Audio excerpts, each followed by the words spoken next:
Ninguém põe vinho novo em odres velhos. Caso contrário, o vinho novo estourará os odres, derramar-se-á e os odres ficarão inutilizados. Põe-se antes o vinho novo em odres novos. Mas ninguém, após ter bebido vinho velho, quer do novo, pois diz: o velho é que é bom. Palavra da salvação. Nós vamos focar justamente neste mistério que é o ensinamento de Cristo, que diz: não coloque vinho novo em odres velhos. Primeira coisa que a gente precisa saber: o que é o vinho novo?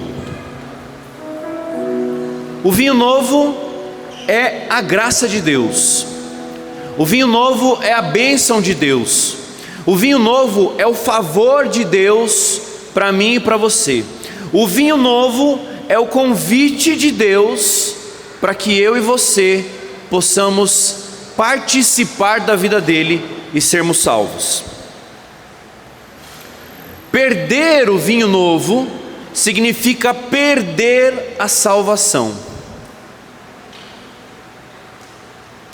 Então isso é muito importante. O vinho novo não é uma coisa que você gosta, um sonho, não. O vinho novo é a graça por excelência. E qual é a graça por excelência? Eu e você podermos um dia entrar no reino de Deus. Um dia eu e você comungarmos da vida dos santos. Perder o vinho novo é perder esta graça. Tudo que Deus vai te dar ao longo da tua vida, tudo que Deus vai permitir que você viva, tudo Deus que vai te privar, tudo Deus que vai retirar da sua vida ao longo da sua história, é objetivando você ser salvo. Inclusive, São Tomás de Aquino diz que se você reza e pede para Deus uma graça, que para você é uma graça, mas ele entende que aquilo que você está pedindo vai afastá-lo de você, dificilmente ele te concede.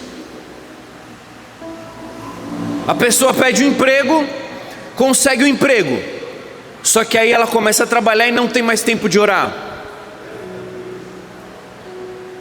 não tem mais tempo para fazer as suas missões, não tem mais tempo para servir, não tem mais tempo para se dedicar ao Evangelho, para ter uma mínima vida de oração.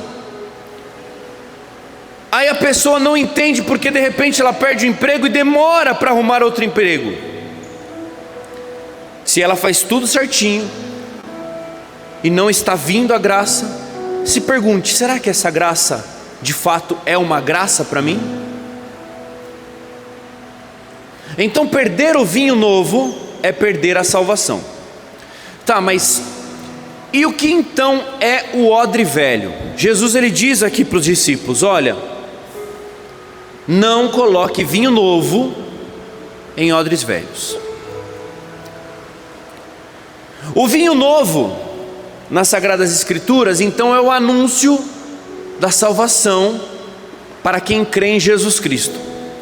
O vinho velho, aqui no contexto, é a salvação que era propagada até a vinda de Cristo, os profetas, a lei e assim por diante.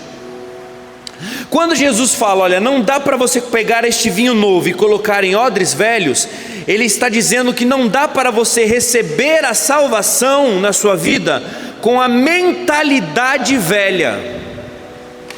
Não dá para você querer receber a graça do Novo Testamento ainda com a mentalidade do Antigo Testamento. E aí veja, já vai transpondo para a sua vida, porque eu e você temos Novo Testamento e temos Antigo Testamento, sim ou não? Nós temos o Antigo Testamento, onde Deus se manifestava para a gente através de proibições, através de uma série de profetas que chamavam a nossa atenção para que a gente despertasse. E nós temos o Novo Testamento das nossas vidas, que é quando a gente começa então a seguir Jesus, não mais porque temos medo dele, mas porque nós o amamos. Então veja, não dá para você receber de Deus a graça da salvação, da boa nova, do evangelho, com a mentalidade antiga. E aí cada um que está aqui pode fazer o seu exame de consciência.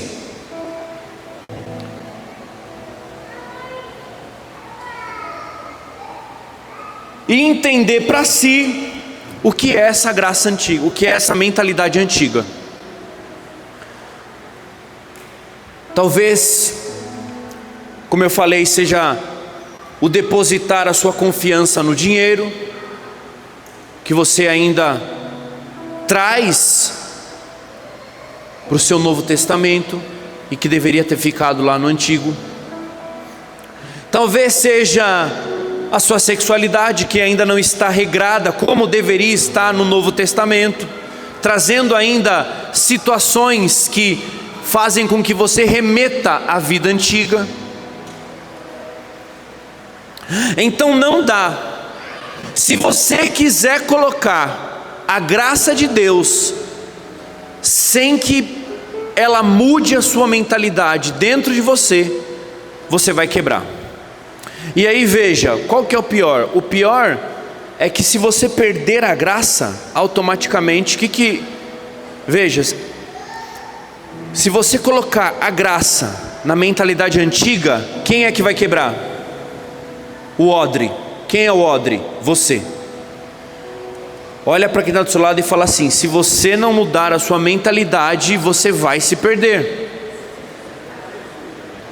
Se nós não mudarmos a nossa mentalidade, nós vamos nos perder. Guilherme, mas eu frequento Jovens Sarados todo sábado, eu trabalho, já estou no meu 100º Maranatá, estou trabalhando, estou servindo. Sim, eu prego, sou casado, tenho filhos, sou aberto à vida, e podemos ainda assim, se não mudarmos a nossa mentalidade por completo, perder a graça, e essa graça nova que habita em nós, estourar a nós mesmos, porque estamos querendo comportá-la em odres velhos. Está dando para entender, sim ou não? Então, o grande segredo desse ensinamento é justamente isso. Não dá para você tentar fazer com que o evangelho se molde a sua mentalidade. É a sua mentalidade, é o seu pensamento, é a sua cultura que precisa ser moldada de acordo com o evangelho. Quando nós pensamos um pouco na vida de São Paulo, por exemplo, que foi um grande missionário, tem um termo na teologia que os padres gostam bastante de falar, que é a chamada enculturação, que é quando os missionários vão para um determinado povo e eles não chegam impondo a cultura da sua terra ou a cultura do tempo de Jesus na vida daquele povo, mas eles tentam levar a mensagem central para evangelizar aquele povo, e aos poucos, sendo evangelizado, aquele povo vai eliminando da cultura deles aquilo que não faz parte da cultura do evangelho.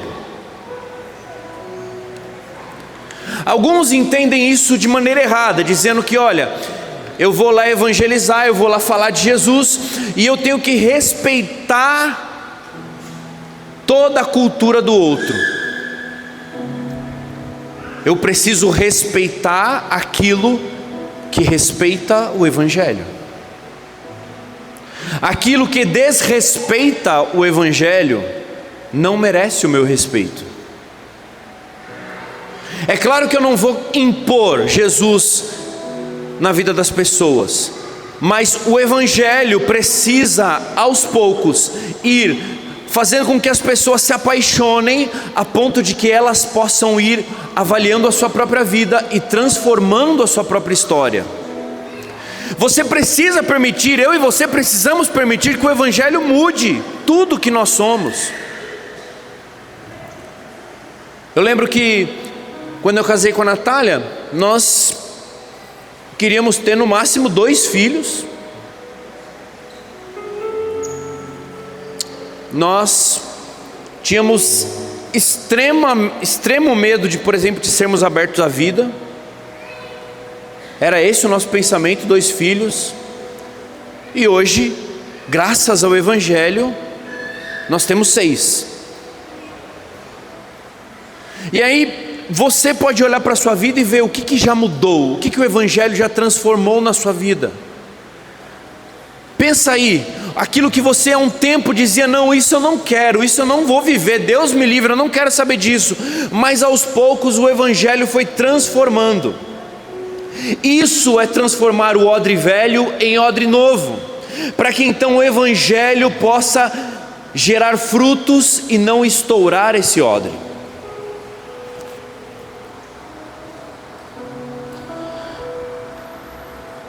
Porém, nós precisamos, de maneira concreta, sair daqui entendendo, tá, mas Guilherme, então eu quero saber exatamente o que faz o odre continuar velho, o que faz com que eu possa correr risco de perder a graça de Deus. Diz para quem está do seu lado, a graça é de graça. Aí eu quero fazer uma pergunta para vocês, o que é pior? Vamos supor que todo mundo aqui tivesse assistindo agora uma palestra de emprego, todo mundo desempregado, nesse momento, só uma suposição, tá? O que seria pior? Você não receber uma proposta de emprego, ou você receber a proposta de emprego e se distrair e perder o dia de ir lá assinar o contrato e então perder o emprego? O que é pior? Não receber a proposta ou receber a proposta e perder por distração? Receber a proposta e perder por distração, sim ou não? Eu e você já recebemos a proposta de Deus? Quem já recebeu a proposta de Deus? Ixi, tem gente que não recebeu a proposta de Deus. Veja, você foi batizado? Se você foi batizado, você recebeu a proposta de Deus. Levanta a mão. Quando você foi batizado, Deus te fez uma proposta. Você é meu filho. Você vai participar da minha vida. Você vai seguir o meu caminho. Você vai experimentar da minha graça. Você vai sofrer comigo, vai se alegrar comigo. E no final desta vida, se você for fiel a mim, eu serei fiel a você e vou te exaltar junto comigo lá no céu. Então todos nós se enquadramos naquele caso de que recebeu a proposta. E um jeito da gente perder essa proposta é nós estarmos distraídos. Olha quem está do seu lado e fala assim: acorda, meu filho, não distraia. Não distraia.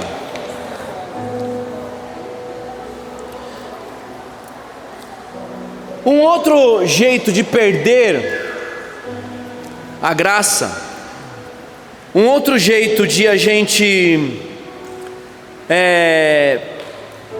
colocar o vinho novo em odres velhos e então estourar esse odre, é através da soberba.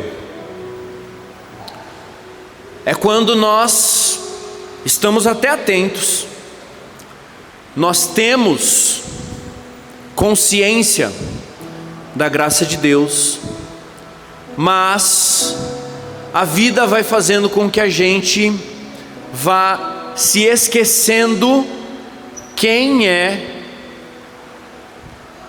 o dono da proposta. Você pode se salvar sozinho, sim ou não?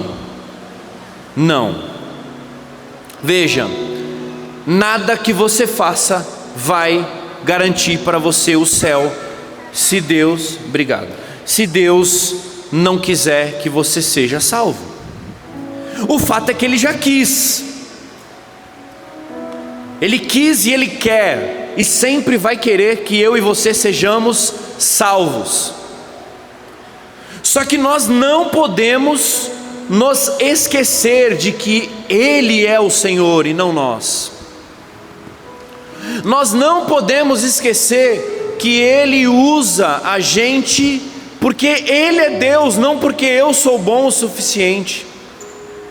Alguns anos atrás, lá na Profecia do Avivamento, o Moisés Rocha fez uma pregação que me marcou muito, que ele dizia: olha, Deus usa quem Ele quer, como Ele quer. Se nós pegarmos a história do Antigo Testamento, Ele usou prostitutas, Ele usou reis adúlteros, Ele usou pessoas que não tinham a menor condição. Se fôssemos nós que estivéssemos escolhendo alguém, nós não escolheríamos aquela pessoa, mas Ele escolheu justamente para provar que o detentor de toda a graça é Ele, e que Ele pode fazer o que Ele quiser. Então olha para quem está do seu lado e fala assim: você pode ser o cocô do cavalo do bandido que você é, mas Deus vai te usar.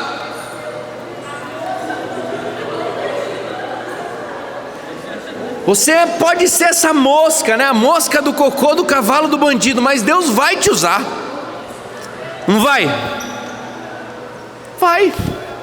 Vai usar você. E veja, Ele usa não porque você é bom o suficiente, não. Na verdade é o contrário. Ele gosta de usar os piores, justamente porque Ele não quer dividir a glória dEle com ninguém. Ele não quer dividir a glória dEle com ninguém. Então Ele faz questão de escolher você, faz questão de escolher eu, que somos os piores, que somos pessoas limitadas, que somos pessoas muitas vezes incapazes, para que Ele possa mostrar o poder dEle.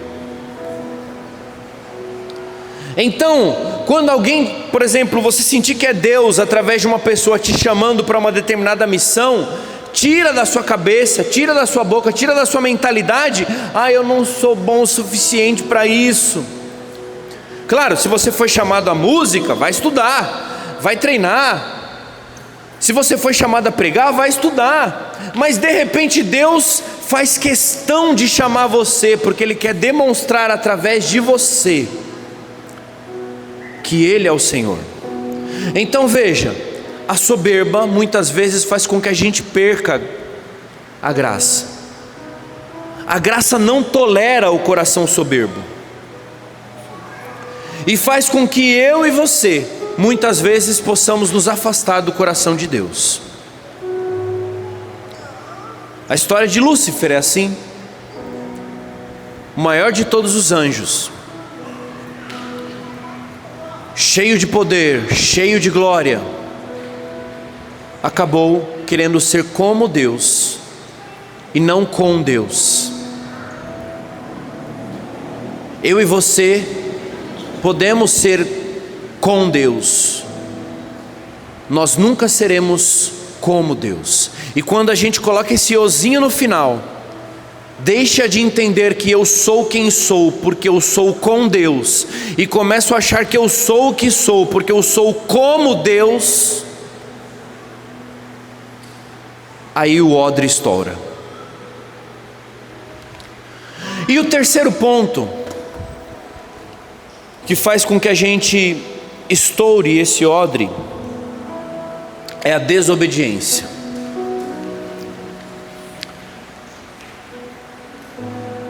Inúmeros testemunhos bíblicos de santos e de cada um de nós aqui, eu tenho certeza que nós vamos perceber que perdemos determinada graça porque fomos desobedientes. Sim ou não? Vamos lembrar do profeta Jonas, por exemplo. Quase perdeu a graça porque estava querendo desobedecer a Deus. Vai lá pregar, Jonas foi para outro lugar. O rei Saul, olha, invade aquele lugar, invade Amaleque, domina aquele povo, mata tudo, extermina todo mundo, inclusive o rei. Ele invadiu aquele lugar, Deus deu a vitória para ele, mas ele não fez o que deveria ser feito, e por conta da sua desobediência, de não ter matado todo mundo, por exemplo, Deus destitui ele como rei e coloca outro no lugar. E o importante é a gente pensar que quando acontece uma desobediência, porque às vezes eu pensava, poxa, mas ele desobedeceu uma única vez, mas quando você vai estudar a vida do rei Saul, você vê que ele vai desobedecendo várias vezes, pequenas desobediências, pequenas que vão fazendo com que o coração dele se corrompa.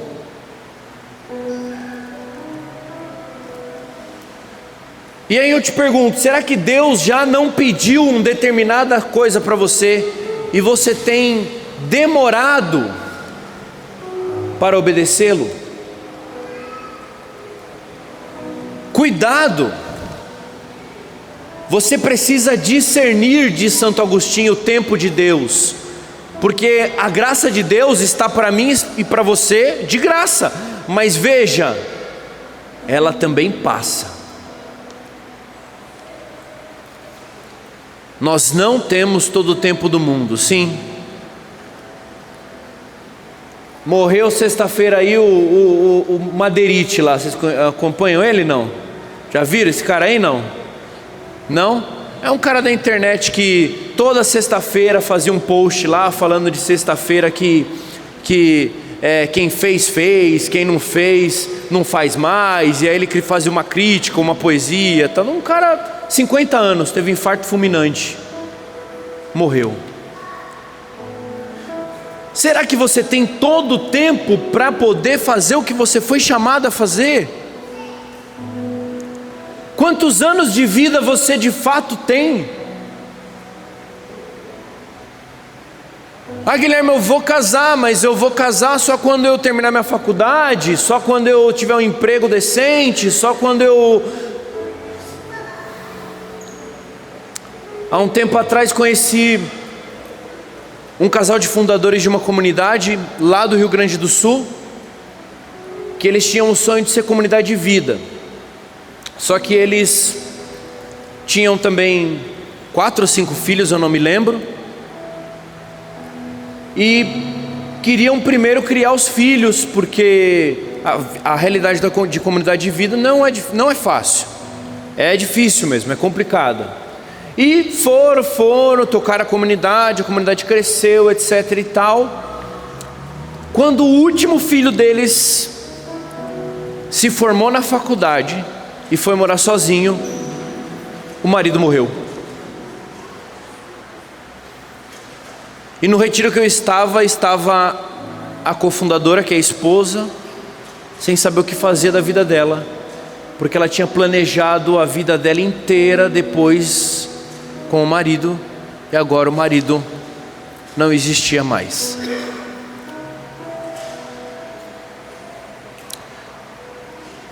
Mas eu queria que você pegasse a sua Bíblia no Evangelho de São João, capítulo 2, para que a gente pudesse ver exemplos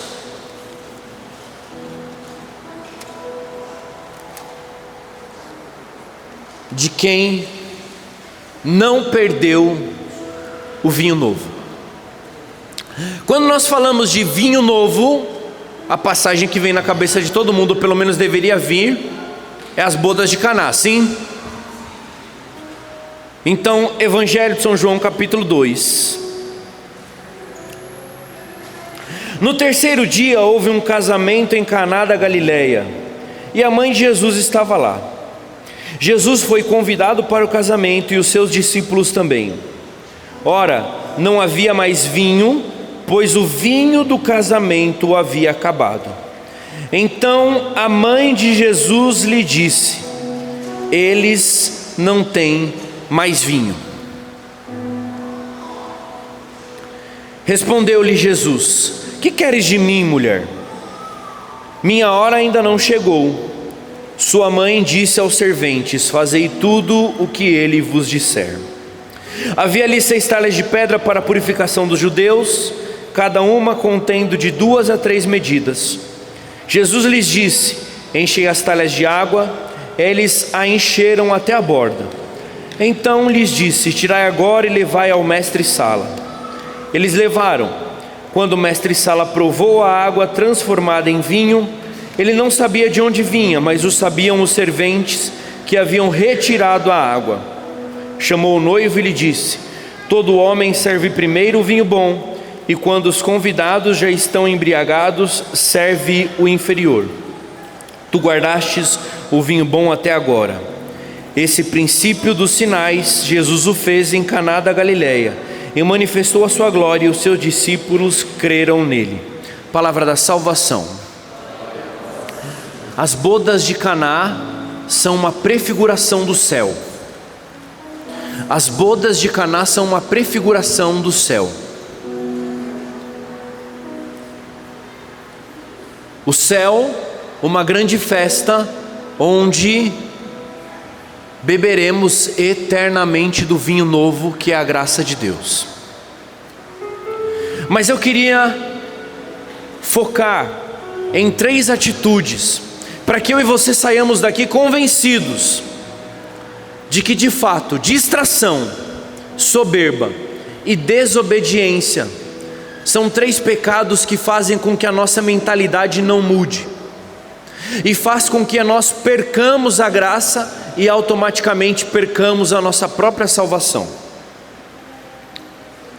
Quem é que percebe que tinha acabado o vinho? Maria. Maria não era distraída. Maria não fazia parte da equipe de serviço. Maria era uma convidada como todos nós. Só que Maria está atenta, porque ela percebe que a graça daquele casamento está acabando. Então Maria é o exemplo para nós de alguém que não se distrai. Nossa Senhora é atenta. Nossa Senhora, ela observa. E a qualquer momento em que a graça começa a faltar ou começa a ser extinta, ela já chama Jesus.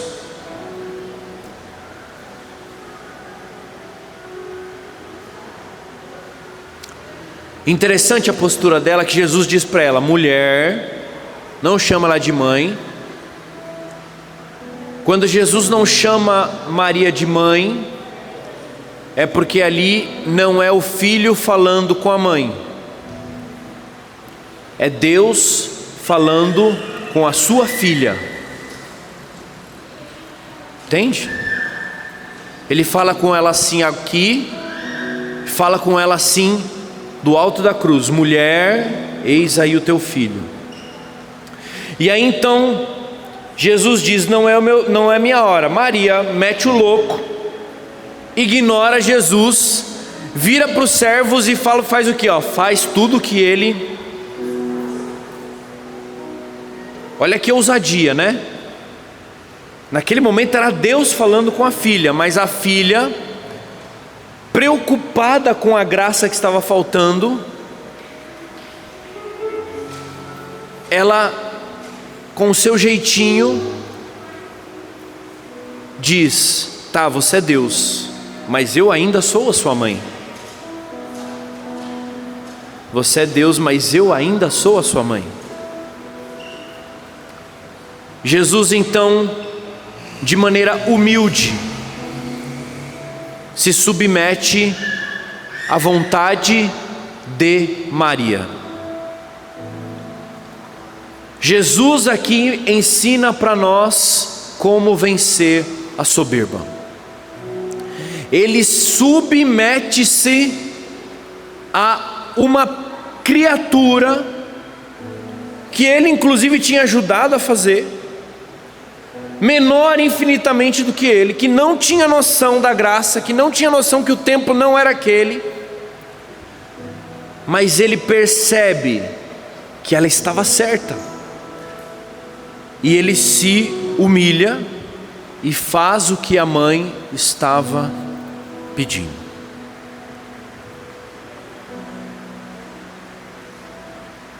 E por último, para que a graça pudesse acontecer, alguns servos que nós nem sabemos quais são seus nomes aqui na passagem, eles vão, pegam as talhas pesadas, colocam em um determinado lugar e vão buscar água. Lembrando que naquela época não tinha torneira. Lembrando que naquela época buscar água era um trabalho difícil, tinha que ir num poço longe, trazer para casa. As talhas eram grandes. Estávamos no primeiro dia de festa, sendo que no primeiro dia já tinha acabado o vinho que deveria durar 7 dias. E as talhas que são enchidas de água e são transformadas em vinho novo por Jesus, abastecem o povo de graça por 7 dias. Então, atenção, humildade e obediência fizeram com que aquela festa, que estava fadada ao fracasso, pudesse ser uma festa plena. Eu e você precisamos aprender com estes exemplos de Maria, de Jesus e destes servos. Eu e você precisamos mudar a nossa mentalidade. Eu e você precisamos verdadeiramente permitir que o Senhor possa transformar o nosso interior, para que eu e você possamos nos transformar em odres novos. É mais do que frequentar um lugar, é mais do que participar de um grupo, é mais do que ter amigos, é mais do que constituir uma família, é mais que tudo. Nós estamos falando da salvação de cada um de nós. E o Senhor nesta noite quer falar para mim primeiro e para todos vocês, que se nós ficarmos desatentos, se nós não abaixarmos a nossa crista, se nós não obedecermos mais e nos submetermos, inclusive àqueles que são menores, aliás, menores do que nós vamos perder a graça. E perder a graça não é porque ela vai deixar cada um de nós, é porque nós não vamos conseguir comportá-la dentro de nós e nós vamos estourar. É exatamente o mistério que a igreja ensina quando ela diz: não comungue o corpo de Cristo em pecado. Não comungue o corpo de Cristo em pecado, porque você está comungando a sua própria condenação.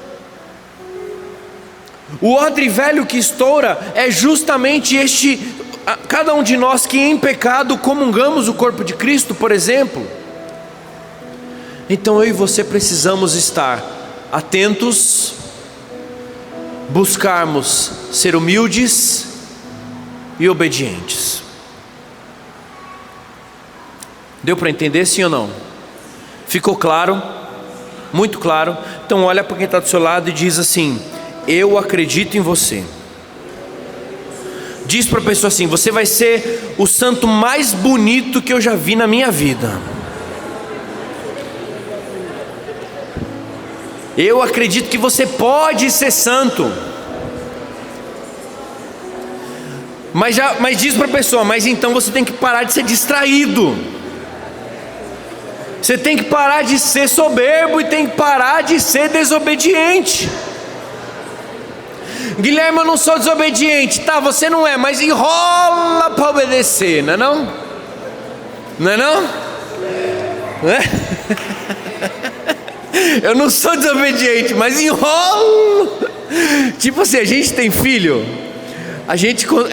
ter filhos é uma pregação para você todos os dias, porque você vai vendo, né? Você fala assim: Sara, vai tomar banho.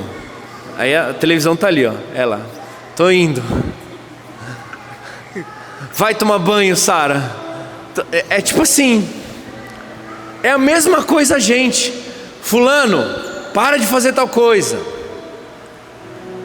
Para de acessar, sei lá, pornografia. Eu não acesso mais pornografia, mas vejo mulher de biquíni no Instagram. Um monte de coisa. Então, às vezes a gente, ou em outras coisas também, assim, maiores, mais elevadas, sabemos da nossa missão, sabemos o que Deus quer da gente, Deus já indicou para onde a gente tem que ir, e a gente fica enrolando. Então é tempo de parar de enrolar. Amém? É tempo de estarmos atentos. É tempo de estarmos atentos, porque Deus está realizando neste tempo uma grande obra. Como eu sei disso? As distrações têm aumentado. Reparou que as distrações têm aumentado? Nós somos uma geração que vivemos imersos em distração em cima de distração.